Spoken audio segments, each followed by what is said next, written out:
Hello ছাত্রছাত্রীরা, আজ আমি তোমাদের সামনে নিয়ে চলে এসেছি দ্বিতীয় শ্রেণীর তৃতীয় পর্ব, পেজ নম্বর 219। দেখো এখানে কি আছে। সহজ পাঠ দ্বিতীয় ভাগে পাখি নিয়ে নানান বাক্য পংক্তি পড়ি।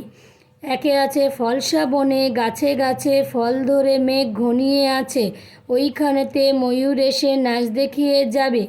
দুইয়ে আছে, শালিকরা সব মিছিমিছি লাগিয়ে দেবে কিচিমিচি। তিনে আছে, রোদ্দুর যেই আসে পড়ে পুবের মুখে কোথা ওড়ে, দলে দলে ডাক দিয়ে কাকগুলো।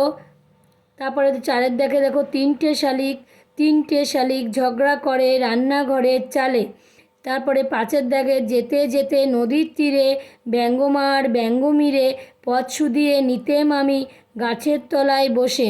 তাহলে কি হলো, ফলসা বনে কে এসে নাচ দেখাবে, ঘনিয়েছে মেঘ, আর সেখানে ময়ূর এসে নাচ দেখিয়ে যাবে, আর শালিকেরা মিছিমিছি লাগিয়ে দেবে কি কিচিমিচি।